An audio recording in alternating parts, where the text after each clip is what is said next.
Hey everyone, my name is McKenna, also known as Sylphic Studios, and welcome back to my YouTube channel. And before I get into it, I just want to say I'm sorry if I sound all nasally. I'm having really bad allergies right now, so I'm sorry if I sound a little weird throughout this video. But this week I am back with a super exciting video because I am starting a brand new series. I guess you could say I'm bringing back an old series, which is my Custom Doll 101 series, which is just where I go through and give you guys tutorials on every single part of the custom doll process. And I actually asked you guys over on my Instagram what part of the process you guys would like to see tutorials on the most, and a lot of people said the prepping the doll part, which is the beginning, so I figured I would start at the beginning of the process and work my way through. So if you're interested in learning how to make your own custom dolls, this video is for you. So without further ado, let's get into the first step of the process, which is cutting the hair. So for my base doll, I am choosing to work on a G3 Refresh Laguna Blue. Currently, I prefer to only work on Monster High, so this will be a tutorial for G3 and G1 Monster High, but you should be able to do this process on any other doll brand too. As long as the head can be removed and the hair can be cut off, this should work. But to start things off, I'm just taking one of those clear rubber bands and putting all of her hair into a ponytail just to make it easier to cut all of it off. This helps contain the hair, so whenever you're cutting it all off, it isn't exploding and just going all over the place. And this is also useful if you want to keep the hair that you just cut off, like if the hair is a nice saran color or like a nice hair that you just want to keep. Most of the time I do keep it just because it's nice to be able to reuse some old hair, but for this Laguna in particular, I didn't keep it. I already have some hair from her that I've harvested before, so I did not need this. But now that the hair is all pulled up, it's time to actually cut all of the hair off. And I recommend getting some super teeny tiny scissors just so you can get in there. Mine are from Amazon. They come in a pack of 2, like a pink and purple, but you can also go to the craft store and get some embroidery scissors, just anything that's super tiny like this. Using these in comparison to like huge scissors will make a big difference, trust me. It'll make your life a whole lot easier. And then to help contain the hair even more, I recommend keeping those plastic covers that you get from the G3 boxes and just using it to kind of catch all of the hair. Because trust me, cleaning up a ton of stray hairs is not fun. But now that everything is prepared to cut all the hair off, let's actually start cutting the hair off. So I always start up here by like their temple and their ear area. I don't really know why, that's just my preference. You can start cutting literally wherever you want. But I just pick one place to start and then make my way around all the way until I reach the original point.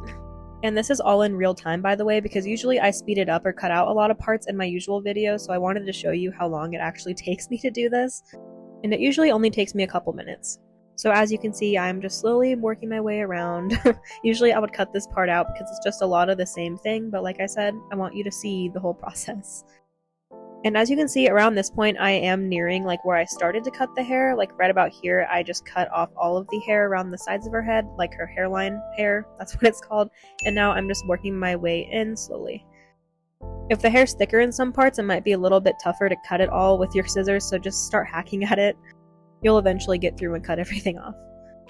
I'm trying to think of tips for you guys for this part, but I honestly can't really think of any. It's kind of just self-explanatory. Just take your scissors and just have fun cutting off all the hair, because when can you ever destroy a doll like this ever?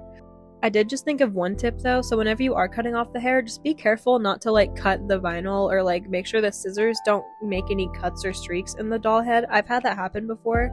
Like if I'm not being careful enough, I'll accidentally like nick their ear or just accidentally like slice a tiny bit off of their forehead or the back of their head. So just make sure you're being super careful because you don't want to accidentally damage the doll itself. But as you can see, after all of that, all of her hair is basically off. It's just hanging on by a thread there that I just cut. And now I'm just taking a fan brush to clean up her scalp and also my scissors to make sure that they cut properly. You don't have to do this step, I guess, but this just helps me see where I need to cut more hair because I like to shorten the stubble as much as I possibly can. Because in my experience, the shorter the stubble, the easier it is to actually remove later, and that process is a hassle in itself, so the easier that can be, the happier I'll be. So once I cut off the majority of the hair, I kind of just go back and forth with my scissors and just shorten all of the stubble and just go back and forth with the scissors and the fan brush and the scissors and the fan brush until I'm happy with how short the stubble is. In this video, I decided to show you the first couple times that I did that just because it did get a little bit redundant. So just know I just went back and forth until all of the stubble was as short as I could get it. But while I go ahead and finish that off in the background, I figured I'd go over how I pick my doll heads, if that makes sense. Basically just how I decide who I'm going to use for a specific character. And there's a lot of things that go into this, like for the whole doll, like body type and height and all of that stuff, but for the head in particular, since I work on G3 Monster High, every single character has their own sculpt.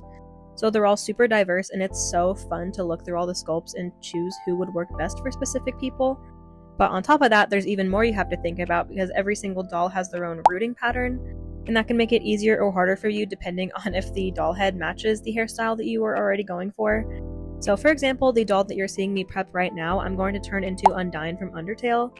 And for her hairstyle, she has a slick back ponytail with some bangs. But this Laguna, on the other hand, has a middle part and a ton of hair plugs because she had pretty thickly rooted hair from her buns. So in order to achieve Undyne's actual hairstyle on her, I'm just going to root her hairline and then where her bangs are. So basically, I'll be completely skipping the full rerooting process in the middle of her head because she has a slick back bun, and if you reroot the hair too thick, it won't lay down properly. So ideally, if I wanted to make this easier for me, I would have found a Laguna with a similar hairstyle like a ponytail, but I'm pretty sure there's only one on the market right now. So luckily for this doll, I can just reroot the hairline and bypass all of that, but for other dolls, it might be a little bit more tricky. Another example, if you are rerooting a head with a middle part and your character you're making has a side part, you will have to manually go in there and poke those side part holes where you want them. So if you choose to use a head that doesn't match the hairstyle that you are going for, that's fine, you can go ahead and make new holes. It'll just be a lot more work, so I recommend looking at all of the dolls that you can use and determining which one would be best for what you're making, if that makes sense. I really hope that makes sense. If you guys have any questions, please don't hesitate to ask. It's kind of a hard thing to explain. But yeah, now that I've yapped through all of that, here is her head completely bald. As you can see, I like to get the plugs super short just to make it easier for me later. But now that that's done, it's time to get into the fun part, which is the beheading process. So in order to remove any doll head, it is recommended that you boil them in some hot water beforehand just to soften up the plastic and the vinyl. This makes it super easy to remove, and also if you don't do this, you will probably just break the peg, and you don't want to do that. So just heat up some water as hot as you can, the hotter the better.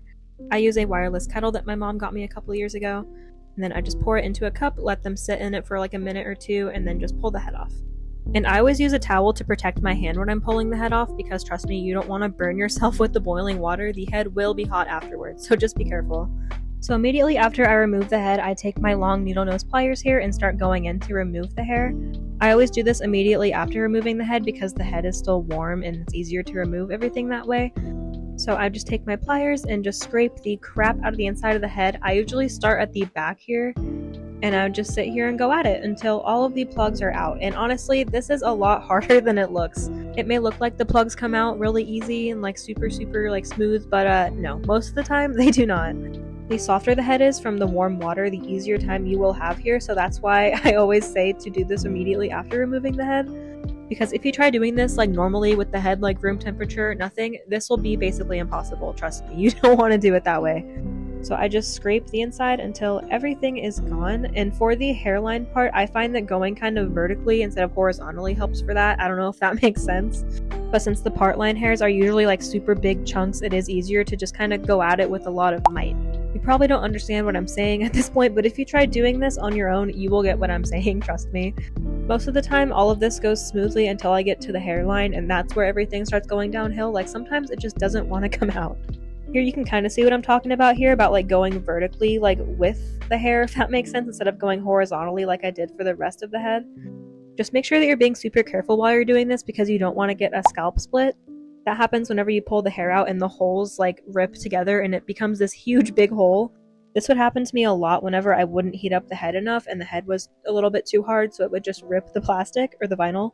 So that's just another reason why you want to make sure the head's softened. Because scalp splits can be no joke, they are a pain in the butt to fix. But if you do get a scalp split, Liquid Fusion is your best friend. This stuff is so good when it comes to repairing doll heads. I'll have that and all of my other materials that I use in this video linked down below in my Amazon storefront. If you do decide to purchase anything from there, I will get a small commission off of it, so if that makes you uncomfortable, just purchase it a different way, or through like the usual Amazon search engine. But if you guys are ever interested in any of the materials I use, everything that I use that I can get on Amazon is linked in my storefront, and that's linked in my link tree at all times, so if you guys are interested, everything is there. There are some things that I use that just aren't on Amazon, so if you guys ever have any questions about what I use, just feel free to ask me. But with that being said, it looks like I finally have all of the hair plugs out. Like I said before, that was in real time, so it took me a couple of minutes. Sometimes it takes way longer than that if the head's being a pain, so don't worry if it takes you a little bit longer. Some dolls just have a vengeance, I swear. They don't want you removing their hair. Oh, that rhymed a little bit. I don't know how I feel about that. Anyway, here is Bald Laguna. You may think that we're done, but you are wrong, because now we have to remove all of that previous hair, and that part is just as annoying as the previous step. So buckle up because you're going to be here for a minute. So to do this, I just take the same pliers that I used to remove the hair, and I'm just going in and just trying to grab all of the individual pieces one by one. There's not really an easier way to do this. I really wish that there was. I mean, I guess you could cut a slit in the back of the head and remove them that way, but that's just way too much body modification for my liking, so I just like to sit here and go at it like this. And honestly, this part is probably my least favorite just because it irritates the crap out of me. Like, it feels like I'm playing a claw machine that I can't see. Like a claw machine that's covered up by a blanket or something. Like, I can't see anything and it makes me so mad. Not really, but it's just annoying sometimes whenever you finally get that big piece that you've been trying to get forever and then you try pulling it out of the hole and then it gets dropped and you can't find it anymore. So if you like blindly searching for things, this will be right up your alley, but for me, this part irritates me a little bit because it's basically just a game of blindly putting your pliers in there and hoping that you get something. And sometimes in between, I'll like to just shake the head or do that just to get the little tiny pieces out. But for the most part, I just go until I feel like I have gotten all the big pieces out, and I'll shake the head because you can definitely feel whenever there's still pieces in there flying around. So I just do this until the head is fully empty and I can tell that there's nothing else in there. This too is also in real time, but at this point I'm going to start speeding it up a little bit because it's just the same thing over and over again. I don't want you guys to get bored. But yeah, I don't really have any tips for this part either. It's kind of just go at it until the head's empty. And the more you do it, the more you do get used to it, so it will get easier. But don't be surprised if this takes you a while because this definitely took me a hot minute when I first started. And it honestly still does, but that's besides the point. So once your doll head is all empty, you are pretty much all set and ready to go for the next step. For this doll in particular, I will be rerooting her, so that will be the next part in this series. I'll be starting from this point and going all the way until the end of the rerooting part. So if you're interested in learning how to reroot your own doll, I highly recommend checking out the second part in a couple of weeks. I'll be rerooting her with Shimmerlocks Nylon in the color Desire. But with that being said, I hope you guys enjoyed this week's YouTube video. I really hope that you guys enjoyed and that you were able to learn something because I've gotten a lot of questions over time how I make my dolls, so I figured I would start from square one with the prepping first. So I really hope this was educational, and if you guys have any other questions, please don't hesitate to ask me. If you need any tips or tricks, just hit me up, I got you. And if you're interested in more behind the scenes stuff or some more extra benefits, I highly recommend checking me out over on my Patreon. You get early YouTube video viewing to videos just like this one, as well as a lot of other benefits, so I highly recommend checking me out over there if you're interested. And as always, a huge thank you over to my patrons over there.